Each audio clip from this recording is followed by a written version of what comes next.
जब अब मेन बात यहाँ आती है कि आपने की लॉगर्स बता दिया, ठीक है। की लॉगर्स हार्डवेयर बेस्ड तो चलो आपको पता चल जाएगा कैसे भी करके। सॉफ्टवेयर बेस्ड जो की लॉगर्स होते हैं वो आपके कंप्यूटर में है बट आपको पता ही नहीं। तो उसके लिए कुछ टेक्निक्स होती है जो कि मैं आज आपको बताऊंगा, डेमोन्स्ट्रेट करूंगा। तो आप वैसे नॉर्मल यूजर्स की तरह अगर हम सोचें तो आप क्या सोचेंगे कि हमारे एक कंप्यूटर है, सपोज यही मेरा एक पीसी है जिसमें अभी पीपीटी चल रहा है, मैं प्रेजेंटेशन दे रहा हूँ। तो इस पीसी में हम क्या करेंगे, हम जाएंगे नॉर्मल यूजर जैसे अगर चेक करना हुआ तो हम जाएंगे कंट्रोल पैनल में, हम जाएंगे। आप सबको मेरा स्क्रीन दिख रहा है? यस और no? Yes sir. Yes. Yes sir, thank you. तो कंट्रोल पैनल में जाएंगे हम, फिर हम अनस्टॉल प्रोग्राम में जाएंगे। हम यहाँ देखेंगे कि हमारा क्या क्या डला हुआ है। तो यहाँ पर आपको कुछ की लॉगर्स टाइप का कुछ दिख रहा है क्या? मुझे तो कुछ नहीं। तो एक्चुअली में की लॉगर्स डिजाइन ही इस टाइप के होते हैं कि वो आपको आपके ये प्रोग्राम लिस्ट में दिखे ना। उनको प्रोग्राम ही ऐसे किया जाता है कि वो आपको यहाँ दिखे ना। तो हम कैसे पता करें कि हमारे पास की लॉगर है, इसके अंदर की लॉगर पहले से डला हुआ है बट हमको पता ही नहीं है। अब हम इसके लिए थर्ड पार्टी ऐप यूज नहीं करें। आप हर बार थर्ड पार्टी ऐप पे रिलायबल नहीं रह सकते। अगर आप टेक्निकल हैं और आप ये बोले कि हम ये ऐप डाउनलोड कर लेते हैं या हम वो ऐप डाउनलोड कर लेते हैं तो ये प्रैक्टिकल नहीं। तो हम इसके लिए हम करेंगे सबसे पहले हमारा CMD।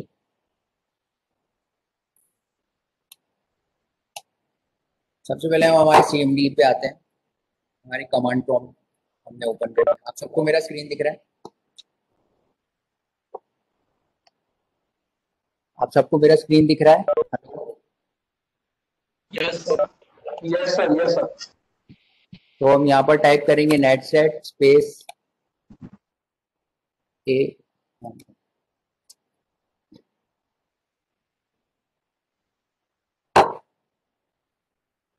ये देखिए,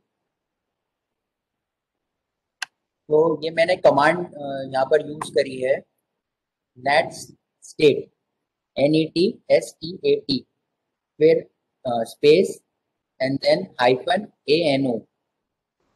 अब सबसे पहले तो मैं आपको नेटस्टेट के बारे में ही बताता हूँ कि नेटस्टेट है क्या। नेटस्टेट, और यहाँ पर आप सिंपली किसी भी कमांड के बारे में अगर कमांड प्रॉम्प्ट में जाना है तो उस कमांड को लिखकर हेल्प लिख दीजिए। ये बता देगा इसका वर्किंग क्या है। आपको किसी से पूछने की जरूरत नहीं, आपको खुद ही ये बता देगा कि इसका वर्किंग क्या है।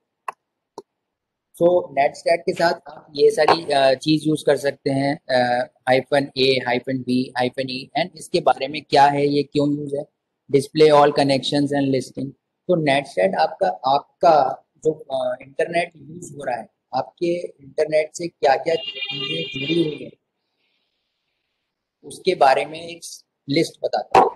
जैसे कि हमने ऊपर देखी लिस्ट खुलकर आई। अब ये लिस्ट खुलकर आई है लोकल एड्रेस एंड यहाँ पर लिखा है फॉरेन एड्रेस। फॉरेन एड्रेस वो एड्रेस, लोकल एड्रेस आपका हो गया, एंड फॉरेन एड्रेस जहाँ से वो कनेक्टेड है, जहाँ पर उसने स्टैब्लिश कर दिया। तो इस सारी लिस्ट में आपको हमें सिर्फ फाइंड करना है स्टैब्लिश कनेक्शन पे, सिर्फ ध्यान देना कि यहाँ पर ये स्टैब्लिश लिख कर आ रहा होगा, आप सबको दिख रहा होगा ये स्टैब्लिश 8052 बहुत बार लिखा हुआ है, 8052 देन स्टैब्लिश 8904 ये बहुत सारे लिखा है। फिर देन नीचे आ जाइए, स्टैब्लिश कनेक्शन फिर से है यहाँ पर नीचे बहुत सारा, ये सारे डेटा है। तो ये हो गया। एंड यहाँ पर जो मेन चीज अपन को फोकस करना है, पहला तो एक हो गया स्टैब्लिश कनेक्शन, दूसरा हो गया PID। ये सबसे लास्ट में आपको ऊपर दिख रहा होगा, स्टेट के बाद PID। PID होता है तो आपका प्रोसेस ID। ये बहुत इंपॉर्टेंट ID, प्रोसेस ID। क्या क्या प्रोसेस चल रहा है ये उसके बारे में बताती है। तो सबसे पहले तो आपने नेटस्टेट खोला। नेटस्टेट के बाद आपने क्या किया कि टास्क मैनेजर भी खोला। टास्क मैनेजर को खोलने के लिए कंट्रोल ऑल्ट डिलीट अगर आप दबाएंगे तो टास्क मैनेजर वैसे भी खोला जा सकता है, नहीं तो यहाँ पर बार में आप राइट क्लिक करेंगे, टास्क मैनेजर आपका खुल जाएगा। अब यहाँ पर टास्क मैनेजर आपको दिख रहा होगा। यहाँ पर जाइए डिटेल में, यहाँ पर भी आपको पीआईडी सर्च करना है। यहाँ पर आपको सेकंड कॉलम में देखिए पीआईडी।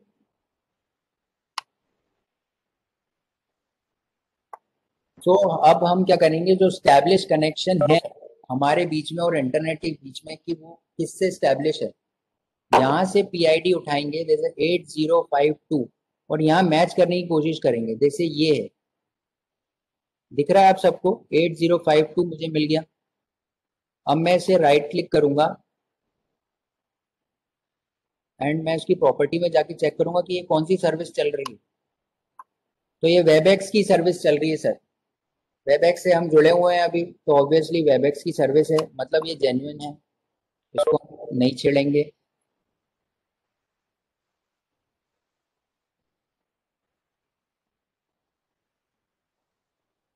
देन ये नीचे तक पूरा यही चल रहा है, दोनों वेबएक्स की सर्विसेज हैं।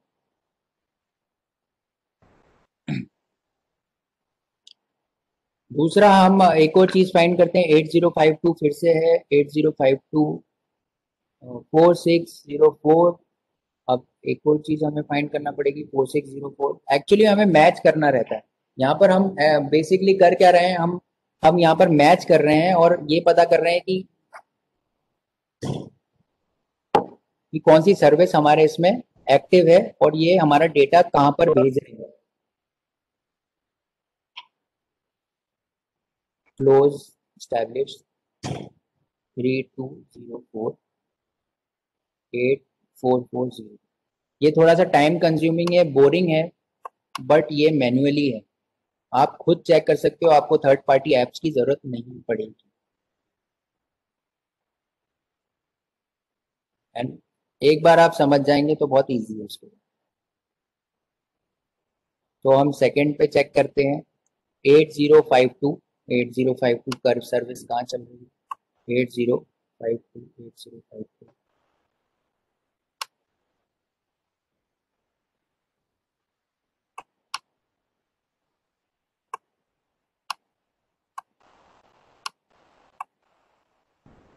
एंड उसके बाद ये चल रही है 320।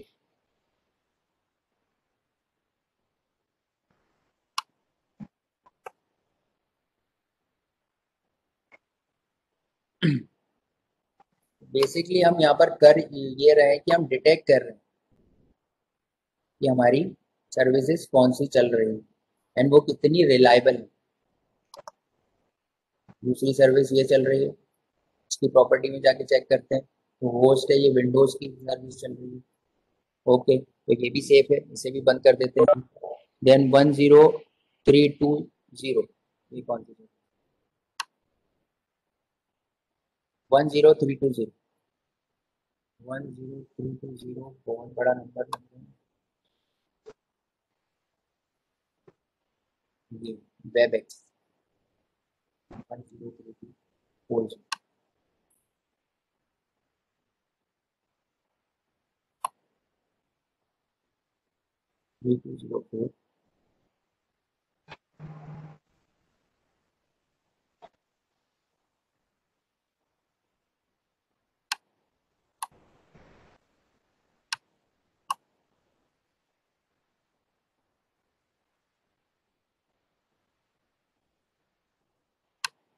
बेसिकली मैंने इसमें अभी 5 मिनट पहले की लॉगर डाला हुआ, मैं आप लोगों को बता दूं।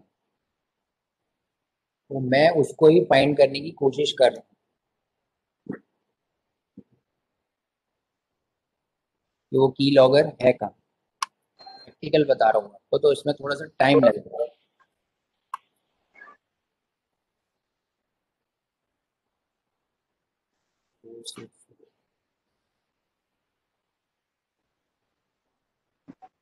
दूसरी सर्विस ये ये भी विंडोज की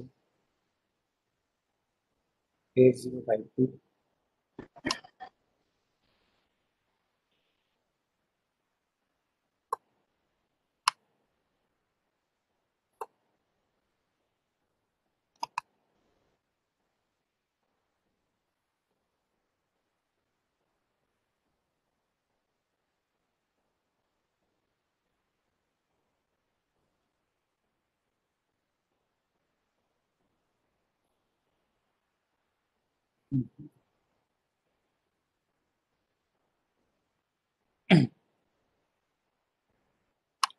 तो इस तरह से आप ढूंढ सकते हैं।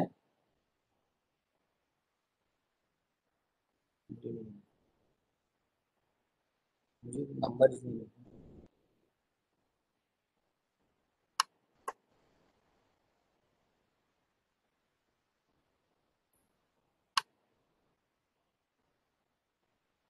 844 बहुत छोटा हो गया, तो मुझे नंबर्स फाइंड करने में प्रॉब्लम हो गई।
हेलो जी सर। सर, ये जितनी भी प्रोसेस चल रही है लैपटॉप में, सब आपके लैपटॉप की प्रोसेस हैं? जी सर। बट सर, जब ये हम सीएमडी में खोलते हैं तो एक्चुअल प्रोसेस ये दिखाता है जो कि अभी हमारा स्टैब्लिश कनेक्शन, इसमें हमें सिर्फ स्टैब्लिश कनेक्शन पे ही ध्यान देना है। बाकी ये रनिंग रनिंग आपको जो दिख रहा है, ये तो आपके बैकग्राउंड में भी रनिंग हो रहा है, वो भी प्रोसेस दिख रही है जो नेट से कनेक्ट नहीं।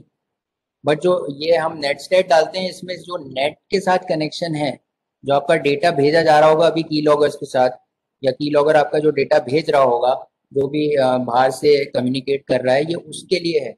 और ये सिर्फ की लॉगर के लिए नहीं है सर, ये एक्चुअली में आपके मिलीशियस सॉफ्टवेयर कुछ भी हो सकता है। इसमें थोड़ा टाइम लग रहा है और टाइम कंज्यूमिंग होता ही है, क्योंकि इसे बहुत ध्यान से देखना पड़ता है। तो बताने का मोटिव ये है इसमें कि आपको कोई थर्ड पार्टी ऐप नहीं चाहिए रहती है हर बार।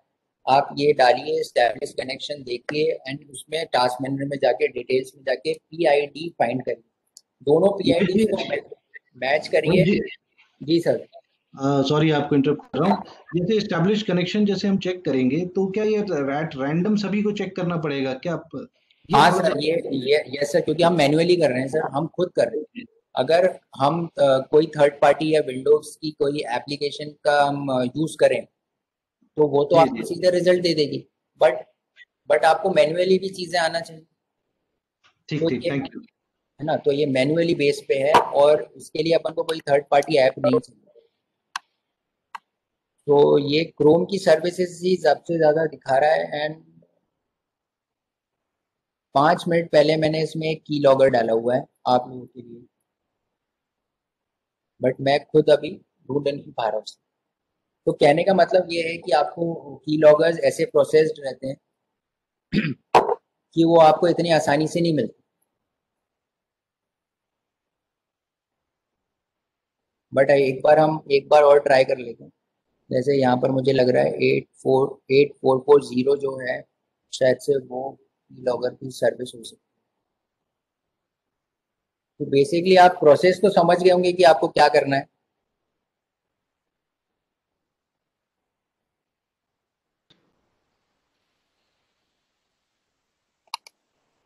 यहाँ पर प्रॉपर्टी में जाके आप वो देख सकते हैं। चलिए अब मैं बाद में सर्च करता हूँ उसे। अब मैं इसके आगे की थोड़ी सी एक प्रोसेस बता देता हूँ कि अब हमें की लॉगर मिल गया। सपोज यहाँ पर हमें उसकी आईडी मिल गई, सपोज 8440 हमें इसकी, सपोज यही एक की लॉगर 8440 उसकी पीआईडी मिल गई। अब पीआईडी मिल गई तो हम उसको बंद कैसे करें, तो यहीं से बंद भी हो जाती है। टास्क किल देन पीआईडी देन वो कौन क्या था 8440 8440।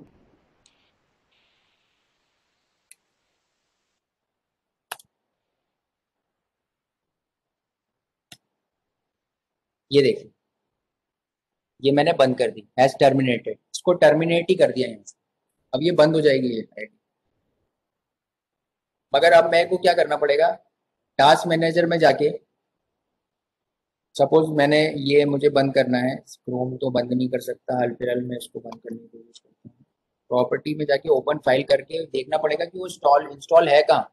सपोज यहाँ है, फिर यहाँ से मुझे उसे डिलीट भी करना पड़ेगा मैन्युअली। तो एक्चुअली मैं आपको मैन्युअली बेस इसलिए बता रहा हूँ क्योंकि मैनुअल हर बार आप किसी थर्ड पार्टी ऐप पे क्यों डिपेंड रहें। आप ये सारी चीज़ें टेक्निकल बेस पे खुद कर सकते हैं एंड ईजी है, तो ज़्यादा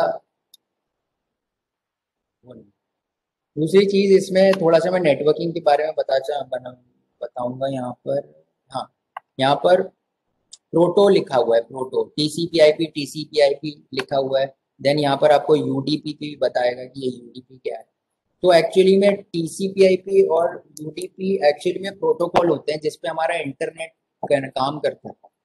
तो टीसीपी आईपी होता है ट्रांसमिशन कंट्रोल प्रोटोकॉल और यूडीपी होता है हमारा यूजर डेटाग्राम प्रोटोकॉल। दो टाइप के प्रोटोकॉल होते हैं जिसपे हमारा ये ट्रांसपोर्ट लेयर में होते हैं। आईएसओ मॉडल होता है जिसपे हमारा पूरा इंटरनेट काम करता है, और उसमें भी एक ट्रांसपोर्ट लेयर होती है। ट्रांसपोर्ट लेयर मतलब कि हम मैसेजेस जो सेंड कर रहे हैं और रिसीव कर रहे हैं या हम कुछ भी सेंड करते हैं इंटरनेट पे, तो ये प्रोटोकॉल को फॉलो करके वो मैसेज सेंड होते हैं एंड रिसीव होते हैं। तो यहाँ पर है सबसे पहले टीसीपी, ट्रांसमिशन कंट्रोल प्रोटोकॉल जैसे हम कहते हैं। इसको सबसे ज्यादा रिलायबल माना जाता है। रिलायबल मतलब भरोसेमंद प्रोटोकॉल माना जाता है जब हम कुछ चीज सेंड कर रहे हैं। अब इसको रिलायबल क्यों माना जाता है, और दूसरा जो है हमारा यूडीपी, इसको अनरिलायबल माना जाता है, इस पे भरोसा नहीं किया जाता। जब भरोसा नहीं किया जा सकता तो ये है क्यों, फिर टीसीपीआई पे काम करो। अगर भरोसा नहीं है, अनरिलायबल है, तो इस पे है क्यों हमारे प्रोटोकॉल में, तो उसके बारे में मैं आपको बताता हूँ क्या डिफरेंस। तो टीसीपीआई यहाँ पर जो है काम कैसे करता है। सपोज मेरे को यशदीप सर को कोई मैसेज भेजना है, तो यशदीप सर को मेरे को हाय भेजना है, तो पहले क्या होगा कि टीसीपीआई प्रोटोकॉल से हम भेजेंगे। तो टीसीपीआई कंट्रोल प्रोटोकॉल क्या करेगा, पहले एक स्टैब्लिश करेगा कनेक्शन, उसको बोलते हैं 3-वे हैंडशेक। अब वो क्या करेगा, मेरा कंप्यूटर पहले एक कनेक्शन बनाएगा, फिर वहां से एक रिप्लाई आएगा एंड देन वो उसको मैसेज सेंड करेगा। थर्ड उसका स्टेज होगा मैसेज सेंड करने। तो इसमें क्या करेगा वो, एक मतलब हैंडशेक एंड एक्नॉलेजमेंट जैसे हम कहते हैं, पूरी तरीके से कंफर्म कर लेगा कि एक कनेक्शन स्टैब्लिश हो चुका है। अब हम प्रोसेस कर सकते हैं मैसेज को सेंड करने के लिए या रिसीव करने के लिए। उसके बाद ये क्या करता है कि इसका प्रोटोकॉल में ऐसा है कि सपोज मुझे एक इमेज भेजनी है, सपोज मैंने यहाँ पर एक इमेज क्लिक करी और मैं सेंड कर रहा हूँ, तो वो इमेज को ये 1000 पार्ट के टुकड़ों में कर देगा डिवाइड। सपोज एक इमेज है तो ये सारे छोटे छोटे से उसको चंक्स कहते हैं, सेगमेंट्स कहते हैं। एक टेक्निकल वे में अगर मैं बोलूँ तो उसको चंक्स ऑफ डेटा कहते हैं। तो उस चंक्स ऑफ डेटा को ये एक नंबरिंग करेगा एंड उसे चंक्स ऑफ डेटा में डिवाइड करेगा एंड देन वो एक भेजेगा, देन मल्टीपल ऑर्डर्स में भेजने लगेगा, 1 2, एंड उसका एक्नॉलेजमेंट लेगा कि वो जो जा रहा है डेटा उसका लास्ट जो होगा, जैसे 2 नंबर यहाँ से मैंने 1 और 2 चंक्स भेजे, तो दूसरे हैंड पे मुझे जो लास्ट मैंने चंक भेजा है 2 नंबर पे, तो 2 नंबर का मुझे यहाँ पर एक्नॉलेजमेंट आएगा एंड देन मैं यहाँ से थर्ड सेंड करूँगा। तो ये ऐसे काम करता है। तो इसलिए इसको रिलायबल बोला जाता है, क्योंकि ये सपोज इस प्रोटोकॉल से अगर आप कुछ डेटा या कुछ चीज सेंड कर रहे हैं तो वो रिसीवर एंड पे पहुंचेगा, गारंटी है। दूसरा यूडीपी पे हम आ जाते हैं। तो यूडीपी एक्चुअली में कोई हैंडशेक नहीं करता। सपोज मुझे वापस रजदीप सर को मैसेज करना है, मैंने वापस से एक फोटो भेजा, तो वो फोटो जाएगा या नहीं जाएगा वो उसकी कोई गारंटी नहीं। तो अब ये बात आती है जब डेटा जाएगा और जाएगा नहीं और उसकी कोई गारंटी नहीं है, तो यूडीपी है क्यों? तो यूडीपी एक्चुअली में काम करता है जैसे हमारी लाइव कम्युनिकेशन हो रहा है अभी। मैं बैठा हूँ भोपाल में, आप मध्य प्रदेश के अलग अलग डिस्ट्रिक्ट्स में बैठे हैं, जबलपुर से लेकर सब जगह।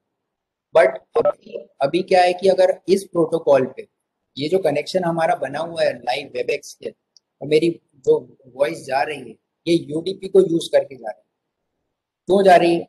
अगर हम यूडीपी यूज नहीं करें और इसकी जगह हम टीसीपीआई यूज करें तो बहुत बड़ी गड़बड़ी हो जाएगी। क्या गड़बड़ी हो जाएगी? गड़बड़ी ये हो जाएगी कि अगर वॉइस ब्रेक हुआ मेरा बीच में, जो कि होता है हर बार, आप लोगों से कंप्लेन आती रहती है चैट बॉक्स में, तो सपोज एक एंड पे नहीं गया तो टीसीपी का प्रोटोकॉल क्या बोलता है कि जब तक लास्ट पैकेट पहुंच नहीं गया और उसका एक्नॉलेजमेंट मुझे नहीं मिल गया, जब तक वो आगे का डेटा नहीं भेजता। तो इसका क्या मतलब हुआ? अगर मैंने हाय बोला आपसे और वो हाय वहां तक नहीं पहुंचा, बीच में ब्रेक हो गया, तो वो हाय आपको जब तक भेजता रहेगा जब वो रिसीवर एंड तक पहुंच नहीं जाए, जब तक वो आपको कंटिन्यूसली हाय हाय भेजता रहेगा, हेलो हेलो हेलो हेलो ऐसा भेजता रहेगा। बट यहाँ पर अगर हम यूडीपी का यूज करें तो यूडीपी क्या करता है? थ्रो करता है, सिर्फ डेटा का थ्रो करना है उसे, बस उसे डेस्टिनेशन बता दो और वो थ्रो करेगा। तो ये अभी हमारा जो कम्युनिकेशन हो पा रहा है, बीच में वॉइस भी ब्रेक हो रही है बट हमारा कम्युनिकेशन हो पा रहा है, तो ये हो रहा है यूडीपी की वजह से। अब मैं इसमें ज़्यादा टेक्निकल नहीं जाना चाहूँगा क्योंकि वो ज़्यादा टेक्निकल हो जाएगा। तो ये एक्चुअली में जो हमारा डेटा ट्रांसफ़र होता है वो 2 प्रोटोकॉल से होता है। वो एक होता है टीसीपीआई एंड दूसरा होता है यूडीपी।